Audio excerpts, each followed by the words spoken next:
Tardes, ¿qué tal? Bueno, buenos días, buenas tardes, buenas noches, según como ustedes sintonicen, ya sea por Facebook Live o por canal de YouTube, Teófilo Huerta.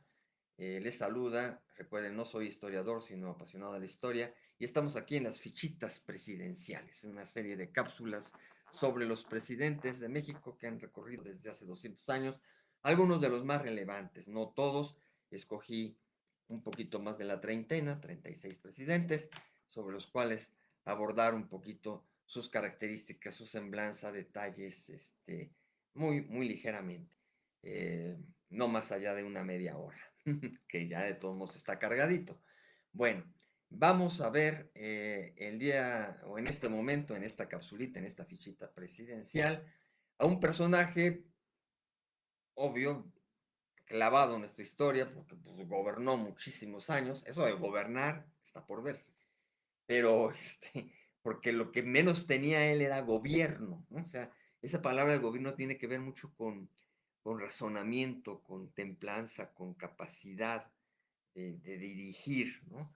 Entonces, si él mismo no tenía autogobierno en su persona, no sé cómo demonios gobernó a México durante tantísimos años. Muchos de ellos fuera, dejando licencias, etcétera, pero ahí estuvo en el poder bastante tiempo, una y otra vez. El primero de ellos, porque hemos tenido dos casos así, pero realmente, todavía el otro tuvo un poquito más de juicio, después tampoco tuvo visión de lo que sucedía en el país, pero al menos tenía una orientación lógica para llevar las cosas. Realmente eso de gobernar, me refiero nada menos que a Antonio López de Santa Anna, ¿no? Y vamos a ver algo de este señor, precisamente a partir de su característica, de su nombre y su ascendencia, fecha de nacimiento, etcétera, lo básico primero. Ese señor se llamaba, así completito, ¿no? Imagínense, Antonio de Padua Severiano López de Santana y Pérez de Lebrón. Ese era todo su nombre, como una especie de marqués, ¿no? Antonio de Padua Severiano López de Santana y Pérez de Lebrón. Yo no sé si qué tanta descendencia pudo haber existido. Se ha perdido, yo creo que mucho. Yo no he escuchado ya apellidos de Santana y Pérez de Lebrón, pues todavía a lo mejor sería un poquito más lógico, al menos el Pérez, pero bueno, quién sabe. Fecha y lugar de nacimiento en Jalapa, Veracruz, el 21 de febrero de 1794. Uno más que era novohispano, no era mexicano, obviamente. Sus padres, Antonio López de Santana y Pérez, así, simplemente, Santana y Pérez, ni siquiera el de Lebrón, o quién sabe si también lo tuviera, pero la referencia que nos llega era que se llamaba prácticamente igual. Y Manuela Pérez de Lebrón y Cortesás, que el de Lebrón sí está sumado por la mamá. Entonces, obviamente, el papá se llamaba Antonio López de Santana y Pérez. Quién sabe si también de Padua Severiano, ahí sí ya no sé. Y la mamá era Manuela Pérez de Lebrón y Cortés. O sea que los dos papás tenían el apellido de Pérez, un apellido muy común en México. Y pues Santana era un Pérez, ¿no? Finalmente también, aunque no en el primer apellido. Fecha y lugar de nacimiento, ya dije, padres, hermanos, Mariana, Manuel, María de la Merced, Joaquín, Lucinda, Guadalupe y María Francisca López de Santana. Su perfil de personalidad, bueno, quizá habría que poner toda una listota, pero nos vamos a concretar en algunas de las características. Al final doy las fuentes de todo esto. Eh, Perfil de personalidad, ególatra, soberbio, vanidoso, obviamente oportunista, paranoico, romántico, bohemio, seductor, muy seductor según eso, apasionado, aventurero, arrojado, golfo, activo, voluble, enérgico, estrafalario, veleidoso, cínico, ambicioso, intrigoso, demagogo, tirano, manipulador, titubeante y controvertido. Todo eso tenía Antonio López de Santana. El inspirador, básicamente, internacional, Napoleón de Bonaparte, se creía hasta cierto punto el Napoleón de América, ¿no? Creencia católica, aficiones, fíjense, la tauromaquia, o sea, los toros, le gustaban los toros, desde aquel tiempo había toros, pues nos heredaron los españoles obviamente y ya nos habían metido esos toros que ojalá desaparezcan por fin pronto de esa cuestión tan primitiva, en fin, respeto por ahí quien les guste, etcétera, no entro en conflicto de esa situación o de odiar a los que les guste, pero yo en lo particular veo que es algo ya anacrónico, ¿no? Los toros. Bueno, también los palenques, que también los gallitos, pues también los lastiman mucho, y los juegos de cartas, o sea, que era un tipo como se manejó, bohemio totalmente, le gustaba mucho la fiesta, la pachanga, este, y esas eran sus características en ese sentido. Bueno, como padrino político se puede considerar a un señor que se llama Joaquín de Arredondo y al propio Agustín de Iturbide, que lo empezó a jalar y a meter en toda la lucha de esos tiempos. Su militancia partidista, que además hay que recordar que no había partidos formales, sino facciones y diarios, cosas así, y él precisamente era muy voluble, como también se mencionó hace rato, y en ese vaivén eh, aparecía o simulaba ser liberal, pero se iba más del lado conservador. En general, fue más del lado conservador, pero curiosamente las elecciones en que participaba estaban amparadas por el partido o por la facción de los liberales. Eh, Tuvo una candidatura presidencial fallida previamente en 1850, no previamente, sino posterior, en este caso es posterior, fíjense, es curioso. Todavía se presentó después de las que tuvo, pero aquí consigno el dato. Hay dos candidaturas en las cuales los dos pues estuvo como ganador. Tres, cuatro. Bueno, voy a sumar aquí. Cuatro elecciones en que estuvo y en una intermedia tuvo una candidatura presidencial fallida, ¿no? Es el colmo, ¿no? El colmo. Fíjense los datos. Hubo comicios en 33 que los ganó, en 44 que los ganó, en 46 que los ganó, y entonces en 50 falló, perdió, y luego en 53 volvió a ganar por última vez, y después ya lo corrieron. El lema que tenía bajo el imperio, viva la república, estaba él más por la logia yorquina, el federalismo, supuestamente, ¿no? Que repito que en la práctica fue más conservador, estuvo más por el centralismo. Entonces, en eso es una cuestión muy, muy vaciada. Compitió con Valentín Gómez Farías, con Nicolás Bravo, con Manuel Rincón en 1873, y bueno, en la elección interna, bueno, indirecta, ganó con el 44%, luego en 44 se enfrentó a Melchor Musquiz y a Francisco Elorriaga, y ahí ganó por el 90%. En 46 se enfrentó a Francisco Elorriaga otra vez y ganó ahí muy apretado por el 55%.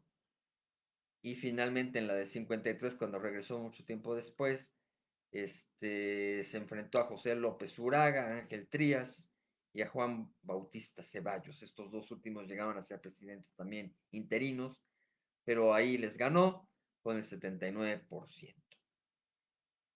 Tuvo muchos presidentes antecesores porque pedía licencias una y otra vez, entonces tuvo como presidentes antecesores a Valentín Gómez Farías, a Anastasio Bustamante, a Francisco Javier Echeverría, un primer Echeverría, a Nicolás Bravo, a Valentín Canalizo y a Pedro María Anaya. Así que, bueno, sus periodos presidenciales fueron del 16 de mayo al 3 de junio de 1833. Como presidente constitucional, se presenta para asumir tardía y formalmente la presidencia. O sea, no la asumió inmediatamente, fue cuando Valentín Gómez Farías tuvo que entrar y entonces la asumió tardíamente como presidente constitucional. Y luego solicitó licencia para presentarse en el campo de batalla y depositar el poder nuevamente en Valentín Gómez Farías. Luego del 18 de junio al 5 de julio de 1833, reasume la presidencia, pero vuelve a pedir licencia y la deposita nuevamente en Valentín Gómez Farías. Del 27 de octubre al 15 de diciembre del mismo año del 33, reasume presidencia, vuelve a pedir licencia, deposita el poder otra vez en Gómez Farías. Era un juego todo esto, ¿no? O sea, qué falta de seriedad. El 27 de octubre, ya sea, del 14 de abril del 34 al 27 de enero del 35, reasume la presidencia dentro de su periodo original, solicita licencia y lo cubre Miguel Barragán. Del 18 de marzo al 10 de julio de 1839, es presidente interino, ahí no fue constitucional, fue presidente interino por solicitud de licencia de Bustamante, de Antonio Bustamante. Ahí el que solicitó licencia fue Bustamante y el que lo cubrió fue Antonio López de Santana. Pero a la vez él solicita licencia y deposita el poder en Nicolás Bravo. Pobres de los mexicanos de aquel entonces, compatriotas de aquel entonces, un ir y venir en las administraciones, y bueno, uno lo puede ver de lejos y, ay, ¿no? Pero la cuestión está en los juegos de los trámites, los servicios que se dan, qué va a tener uno ahora, qué impuestos, etcétera, etcétera, ¿no? Un montón de cosas que le afectan finalmente a la población. Del 10 de octubre de 1841 al 26 de octubre del 42, estuvo en la presidencia un año y entonces fue presidente provisional allí tras golpe de estado que se le realizó a Francisco Javier Echeverría. O sea, ahí Echeverría era el presidente, le hicieron golpe de estado y entró Santana y duró un año. Ahí duró más que en los otros periodos constitucionales. Pero luego solicita licencia y con apoyo del Congreso designa como interino a Nicolás Bravo otra vez. Después del 14 de mayo al 6 de septiembre de 1843, reasume la presidencia provisional, unos meses. Después del 4 de junio, aquí no tengo el dato, pero pues otra vez es separado, seguramente pide licencia, algo sucede, o ya se acabó lo provisional y sucede ahí algo, y entonces va a tener un nuevo periodo del 4 de junio al 12 de septiembre de 1844. Va a ser presidente constitucional, es una de las que gana, y ahí en septiembre pide licencia después de unos 3 meses, cosas así, y es depuesto. Ahí es depuesto, es un golpe de estado y asume Canalizo, asumen tres, Canalizo, José Joaquín de Herrera, el golpista Mariano Paredes y José Mariano Salas. O sea, todos esos asumieron el poder en un momento dado, frente a Santana. Bueno, luego del 21 de marzo al 2 de abril de 1847, ya en otra elección que hubo, es presidente constitucional. Pero vean, otra vez va a pasarse menos de un mes, unos días, casi 15 días. Va a asumir tardíamente por hallarse fuera del país y ahí hubo un interinato nuevamente de Valentín Gómez Farías. Pero entonces asumió el 21 de marzo y luego solicita licencia el 2 de abril para combatir, y lo cubre, asume Pedro María Anaya, ese general Anaya de allá de Churubusco que defendió al país, ¿no? Ya, fuerte de Churubusco. Va a regresar todavía el señor Santana, reasume la presidencia, la constitucional que tenía la va a asumir nuevamente del 29 de mayo al 16 de septiembre de 1847, unos meses.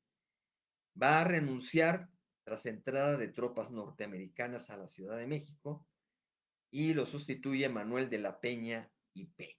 Ahí él renuncia, una renuncia que hace para irse al campo de batalla, pero ahí no fue ni siquiera petición de licencia. Así digo, renuncio y me voy al campo de batalla.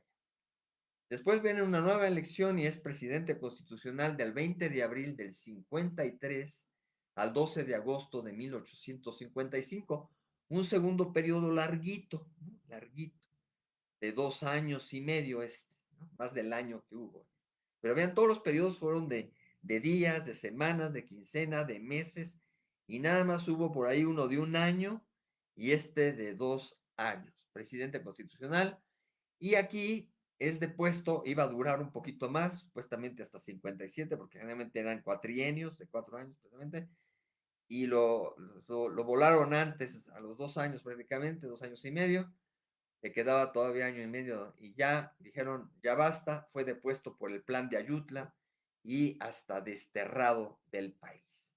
Bueno, así sucedió con el señor Santana. Apelativos, pues el que él mismo se puso y que además por decreto, ¿no? Que lo llamaran Su Alteza Serenísima, ¿no? Unas cosas increíbles. También se le llamó el héroe de Tampico, cuando se defendió allá la cuestión de la entrada otra vez de los españoles, que se impidió que nuevamente tomaran al país los españoles, se refrendó la independencia, en ese sentido fue buena labor de Santana, pero hasta allí, ¿no? Entonces, héroe de Tampico y defensor de la patria, ¿no? Y su Alteza Serenísima. El señor era tan ridículo que ahorita les voy a contar, no sé si lo tengo aquí apuntado, en la parte de anécdotas, este,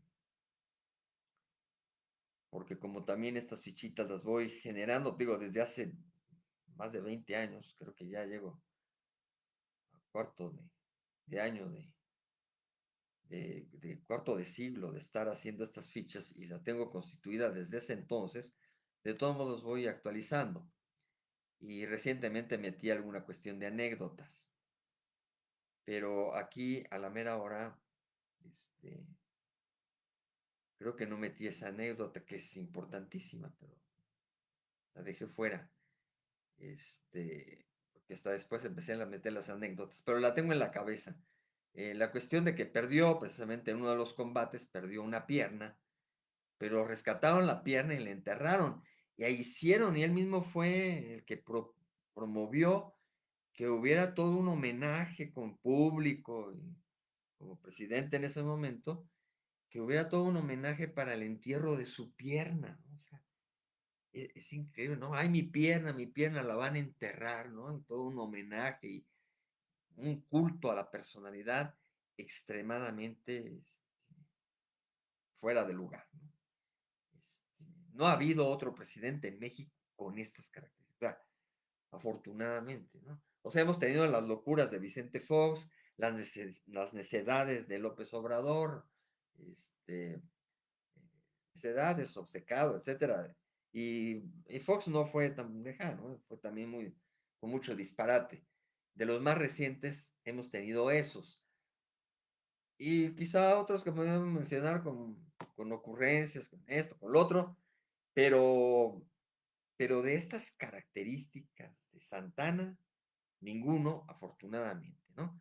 Y estaban locos aquellos que pedían, porque a veces iban y decían, vuelve a la presidencia, entonces se volvía a postular y volvía, ¿no? Y vuelve, y le rendían pleitesía, pues todo digamos, la cargada, como se le llamó en una época, todos los que él ponía en los ministerios, sus cuates, pues eso sí, decían continuamente, regresa, regresa. Una barbaridad toda esa cuestión, ¿no? Entre sus documentos sobresalientes se pueden considerar el Plan de Veracruz y el Tratado de la Mesilla, ese en donde se cede una serie de kilómetros cuadrados por millones de dólares. No todo lo de Texas y California, eso va por otro lado, ¿no? Que también está en la época, pero por culpa de él, pues se pierde la cuestión de Texas y las circunstancias, pero de firmar él, de estar al frente de algo, fue nada más el Tratado de la Mesilla, una porción del país. Pero bueno, de porción en porción nos quitaron un montón de país, ¿no? De república. En aquel entonces había menos de 8 millones de habitantes en México. Mote sarcástico, así como él era Su Alteza Serenísima, pues también tenía motes sarcásticos. Y le llamaban el 15 uñas. Han oído ustedes hablar mucho del tema de corrupción desde hace unos años, desde hace varios sexenios, pero se ha intensificado. Bueno, la corrupción también le encabezaba Santana, ¿no? Le llamaban el 15 uñas, ¿no? Porque no solamente tenía dos manos, tenía hasta tres manos para robarse eh, el dinero público, ¿no? Y también otro mote, traidor vendepatrias. Imagínense los polos. Por un lado le llamaban héroe de Tampico y por otro se le consideraba traidor vendepatrias. Vean lo que son las cuestiones, ¿no? Grupos mexicanos, como ahora, que unos con una candidata, otros con otra, y cómo sucedió, y cómo ganó una, y cómo no ganó la otra, en fin. La visión cerrada a veces que tenemos en ciertos grupos, en ciertos lugares, y que nada más vemos lo bueno, nada más vemos lo malo, etcétera, etcétera, pues desde aquel entonces, ¿no? Que alguien le hubiera puesto como apodo el héroe de Tampico, merecido, que fue luchador, que a lo mejor defendió realmente, y le debemos en conjunto a todos los que estaban allí, que hayan defendido a la patria y no se haya vuelto a colonizar México, porque España todavía no reconocía en ese entonces al país. Entonces, realmente querían volver a entrar por Tampico y volverse a posicionar y decir, para abajo la independencia y nada de que hay México, ¿no? Y se contuvo todo eso. Y uno de ellos sí luchó ahí toda la cuestión, pero unos barberos pues, le pusieron héroe de Tampico, una facción de mexicanos, y otra facción de mexicanos le puso el 15 uñas y otros el traidor vendepatrias, ¿no? También merecido, ¿no? Pues vendió en mucho con sus derrotas que tuvo, aunque no haya hecho así de decir vendo, vendo, vendo, ¿no? Pero la mesilla sí, pero fue muy complejo, el fenómeno es complejo, no nada más se puede también atribuir nada más a Santana la pérdida del territorio. Eh, por lo tanto, pues también el apodo a lo mejor es extremo, pero se lo merece, ¿no? Traidor vendepatrias. Bueno,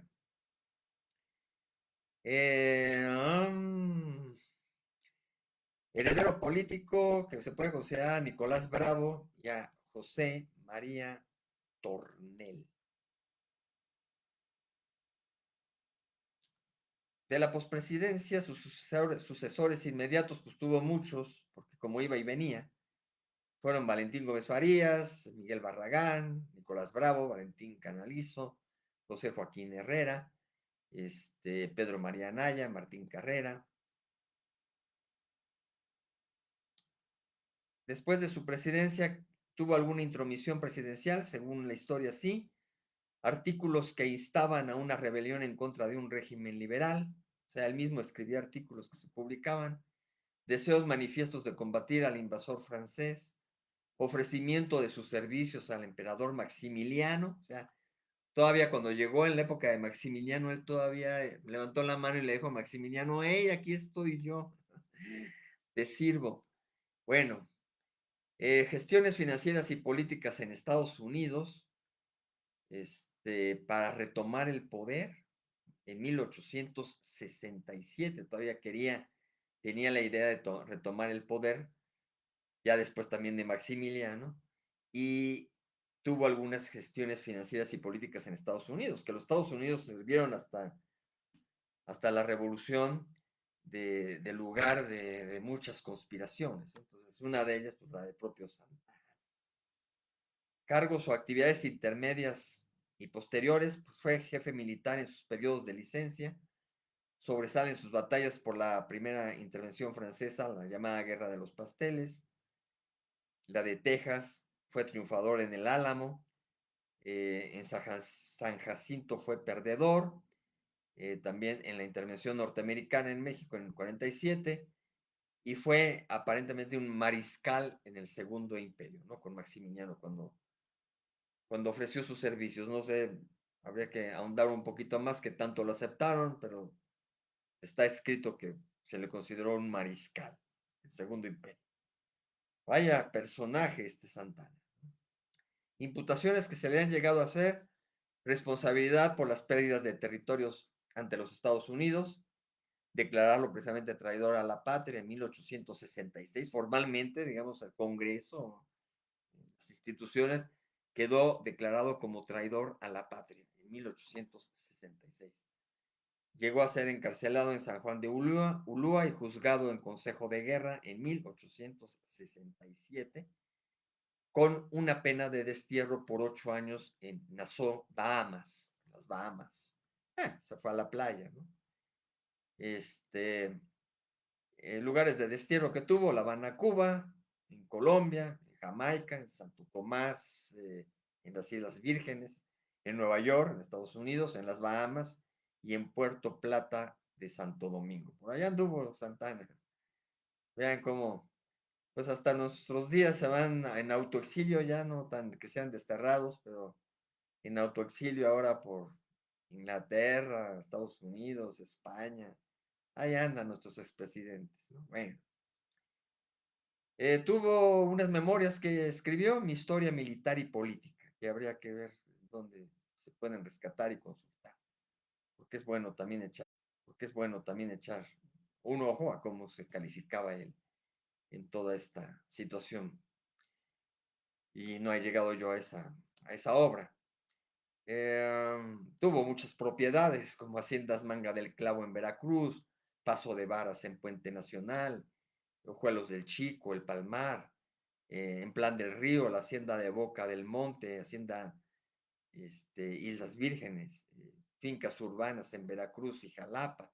Pues el señor tenía muchas propiedades, pero igual le gustaba el juego, le gustaba todo eso, y igual por su cuestión política, pues fue perdiendo muchísimo de esto. Esposas: María Inés, aquí sí viene la parte del chisme. María Inés de la Paz García fue su esposa. En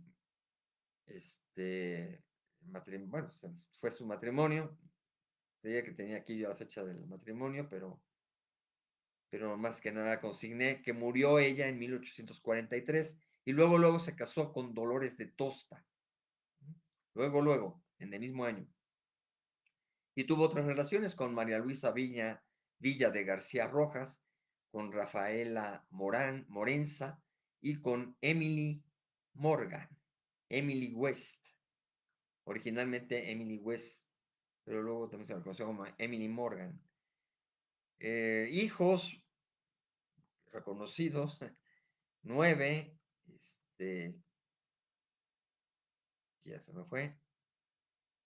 Bueno, incluso no tan reconocidos, porque precisamente en su testamento, que sí lo consulté, no reconoce a Ángel.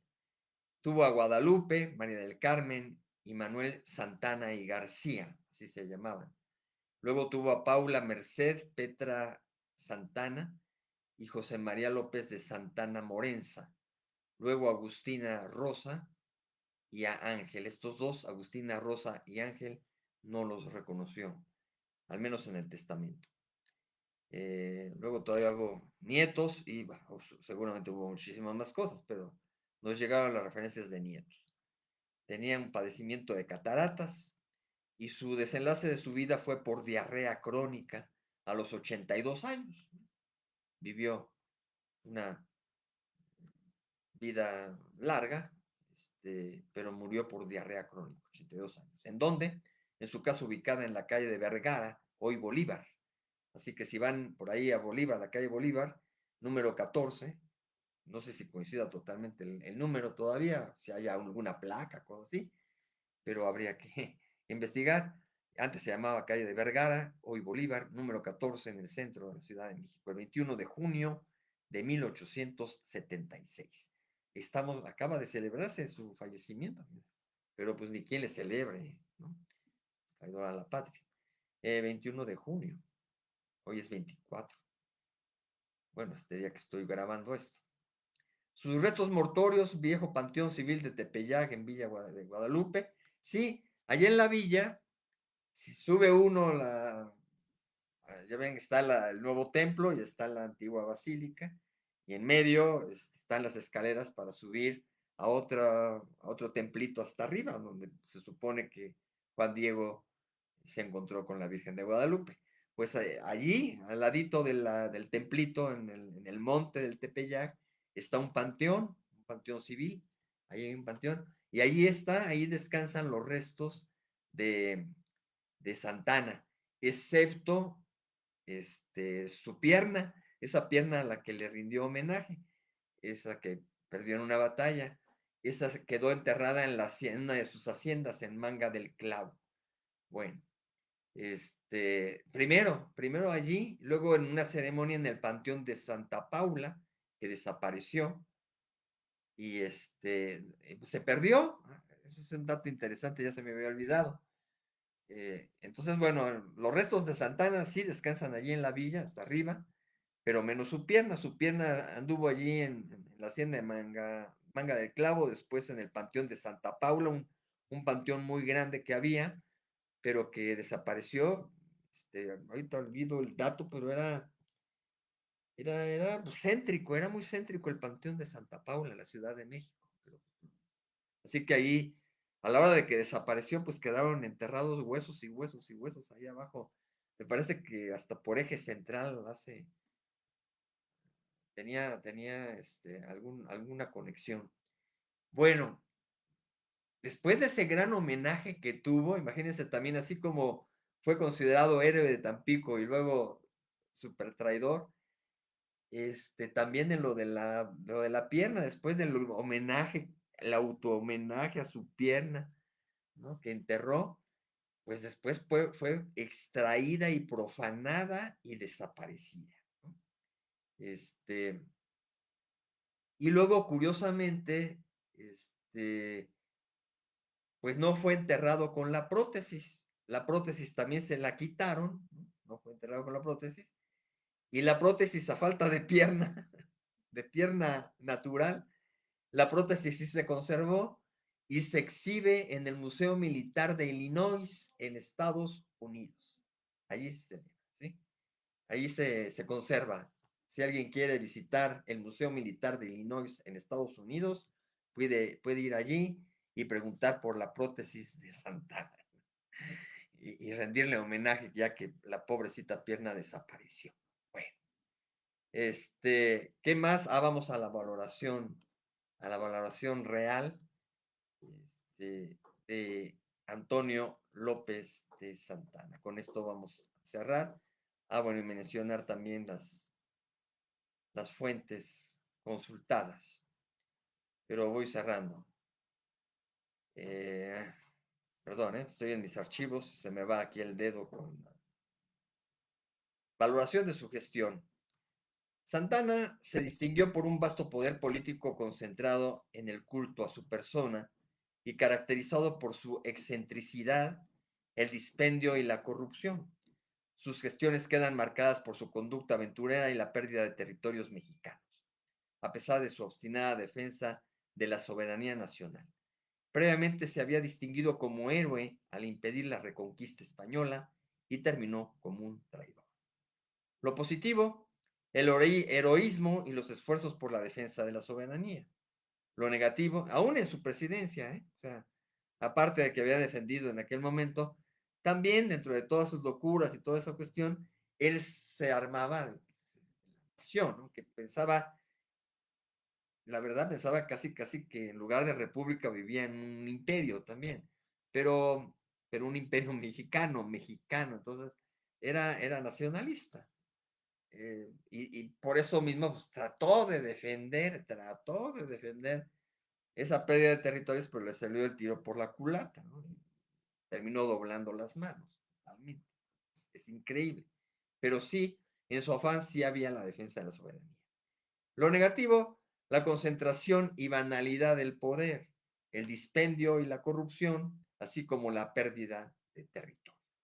Y bueno, las fuentes que podemos mencionar, relevantes, consultadas para todo esto, nuevamente, México a través de los siglos, de Riva Palacio, Historia Mínima de México, del Colegio de México, la sucesión presidencial de Francisco y Madero, por alguna circunstancia, Diccionario de Gobernantes de México de Vázquez Gómez, igualmente la Historia, Biografía y Geografía de México, el Diccionario de Porrúa, Milenios de México de Humberto Musacchio y la Historia Universal de Salvat Editores, así como Wikipedia, obviamente, con su biografía y algunas otras cosas por ahí